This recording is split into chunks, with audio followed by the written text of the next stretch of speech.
All right, hi everybody. Welcome back to Great Day at 9 a.m. We're going to get a quick check of your early morning weather in just a minute. But first, we're doing the headlines. Yeah, let's get a quick check on today's top stories. Right now, Alex Jones expected to testify today in Waterbury as part of a defamation lawsuit. A jury will decide how much he has to pay some of Sandy Hook victims' families for lying about the shooting.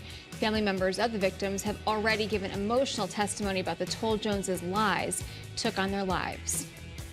Police were at Windham High School today as students returned back to class after a threat there yesterday. Investigators say a report of a person with a gun was a hoax and may have been a swatting incident. The Federal Reserve increased interest rates by another 0.75 of a percentage point yesterday afternoon. It's the third straight hike. Higher rates make borrowing more expensive and are the Fed's best tool for cooling inflation, but it could also result in an economic slowdown and more unemployment. All right, let's get to that weather because it is very important today. And if you don't have the Channel 3 app, get it. But you can see the heaviest of the rain is now pushed into parts of northeast and southeast Connecticut. That's good news. It looks like it's getting a little bit better, especially for northwest and southwest Connecticut. You guys are actually clearing out, but there's a little bit more rain to the west of Connecticut that we're going to have to contend with through the late morning into the early afternoon. And then by 3, 4 o'clock, we should start to see some partial sunshine, which is good news. So for the remainder of the day, temperatures drop. We've already achieved our highs, and we are expecting clear skies by 7 p.m. So it's going to be a wonderful evening. We just got to get there. And for the next 3 days, once we get past this rain, it's going to be breezy and trending much cooler. We're talking about overnight lows tonight in the mid to upper 40s. Bright and windy tomorrow. It's going to feel like late October with temperatures in the upper 50s and low 60s. And then Saturday, a really chilly start. Statewide average about 43 to start Saturday off. Ooh. But we're expecting abundant sunshine with a little bit of a warm up in the upper 60s. So get out there and enjoy this nice fall-like weather. Fall-like is right. Fall-like is right. Brr. All right. Well, guess what?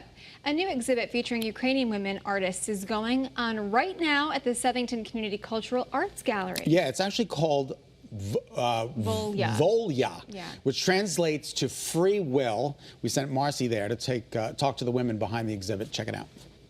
When you look around the new exhibit at the Soka Hopko Performance Gallery, you'll likely see vintage dresses, jewelry, incredible works of art, and even something for the kids. But for these Ukrainian-born sisters, they see pieces of home. So we had, the antiques that got pulled out of suitcases. We had the older photographs from places in Ukraine, freshly painted portraits of Ukrainian women. Alexandra and Yempenya helped create and execute the new Ukrainian women's art exhibit, now on display in Southington. It was a labor of love, made especially challenging and emotional considering the current unrest. Diane Thompson, executive director of Soka, says she remembers the first moment of news coverage that the war really hit home for her. One thing that stuck out to me was when they left Ukraine, some mothers went to Poland, and I remember there being, the moms set up these strollers by the train station, and that just was so interesting because I have groups of friends, and I'm like, we would probably do that. Diane and her friends did help, just in a different kind of way, by setting up a space for Ukrainian women to express themselves with a creative outlet. Walking around, you can soak up the history, witness the pride, and even feel the sadness, all through works of art. Alexandra says everything came full circle for her on September 10th. And having these gorgeous paintings, and I'm surrounded by my culture that, I remember from my childhood. At the same time, uniting Ukrainian army is liberating the territory. It was a very, very positive day for us, and we can't be more grateful. Alexandra has been in the U.S. since before the war and says the silver lining of the unrest has been remembering where she comes from. Unfortunately, I feel like sometimes when we live in a country for a long time and when we are used to daily life, we don't necessarily celebrate our culture as much as we probably should. And I think with the start of the war in Ukraine, it made all Ukrainians, including Ukrainian Americans, remember who we are. And the way to present this feeling, I think through art, is the most amazing way to do it. Hardworking, self-motivated, determined, resourceful, and nurturing are all adjectives these sisters say describe Ukrainian women. But there's one other thing they're very passionate about. And the other part is the food. I was just gonna say, yes. Yeah, so I love cooking myself, and so does my stepmom, so does my sister. Yes, I love it so much. we like to feed everybody. We feed people all the time, and now everybody that's hosting a Ukrainian family constantly is eating Ukrainian food. They have no choice. Support for Ukrainians in Connecticut comes in many forms, even simply just passing by lawn signs or flags. But Alexandra and Yevgenia say nothing beats having their sibling bond. I sometimes call her my second mom because she took care of me every time I went to the college. She called me, Zhenya, how is going? Is class good? No, did you do your homework? No. So, like, this is a superwoman. She do everything that she can and as best that she can.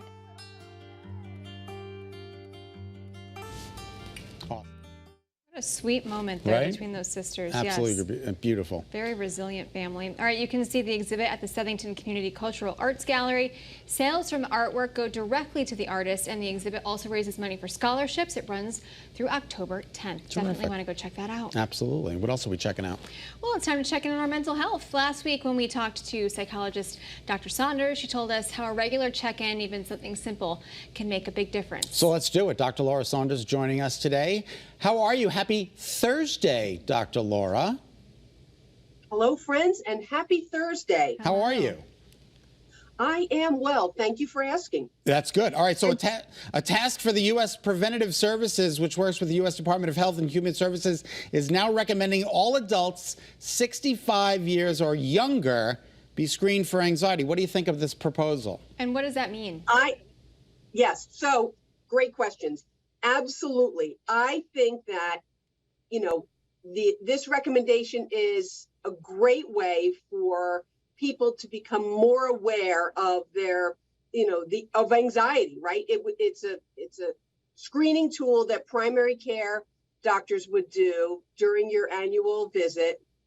And it would bring a tremendous amount of awareness to what anxiety really is, right? It's stressors, it's ways of thinking, it's ways of managing stress that is outside of what would be typical. So these brief screening tools have really been developed to screen anxiety.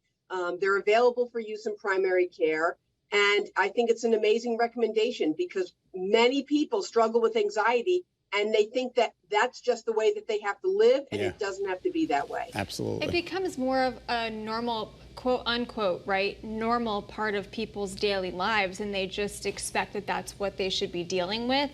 Almost like suck it up and keep on moving because that's what everybody, what's that, like rise and grind culture, you keep moving. But having these kinds of screening processes in place, having those conversations with doctors, what do those questions look like for people as they go into their primary care offices? Right. It's what they want to look at is are there ways that you think or behaviors that you engage in that hinder your functioning? Is it hard for you to leave the house because you're worried something will happen? Do you not let your child out of your sight because you just worry excessively something bad could happen? Is it hard for you to leave the house because you have to check the gas burners over and over and over again before you exit, right? So there's ways to ask questions and realize that these symptoms can be absolutely debilitating for people. And there are certain demographic factors that make people more likely to have anxiety. We know that females are a little more likely to have anxiety. Psychosocial factors, stressful life events, actually smoking and alcohol use increase anxiety. And other physical conditions, other medical conditions also increase the risk for anxiety. All right, so I guess if everybody has to do it, it would decrease the stigma surrounding mental illness. Is that right? Absolutely. The more we talk about these things, it creates a dialogue, it decreases stigma, it lets people know that there's many, many people that struggle with anxiety within a wide range, right? Some people manage their anxiety and just go about their day, but it makes their days harder. And so if there's things that we can do, ways that we can alter our thinking that will decrease stress or help us to manage the stressors that we have to deal with in the day, why not do something like that? So, Dr. Saunders, this sounds like a really great start to have a baseline conversation and have everybody, all adults basically get these checkups. But what do you do at that point if you feel like you have too much anxiety that you're dealing with? So if you feel like your anxiety is debilitating for you, you need to start somewhere. You can start with your primary care doctor. You can ask that individual. There's lots of treatment. I mean, cognitive behavioral treatment is the most well-researched treatment for anxiety disorders. So cognitive behavioral therapy has proven to be very effective. In some cases, pharmacotherapy or medications might be effective. There's also relaxation, desensitization, meditation. There's a lot of very effective treatments for anxiety. It is very well researched. Check with your primary care. There's lots of, private practice clinicians or clinics out there, but get some help. All right, Dr. Laura Saunders, advice. psychologist and director of the Center for Gender Health at the Hartford Healthcare Institute of Living. Thanks for checking in with us. We always appreciate your time. Yeah, thanks, Dr. Saunders. Have a great day. All right, you too. All right, we want to know what's on your mind today. If there's a topic you want to talk to Dr. Laura Saunders about, send it to us on the Channel 3 app or on the Great Day Facebook page. We're going to gather your questions and get answers straight from the source. Yeah, it's great. She's a great resource. Absolutely. I love her.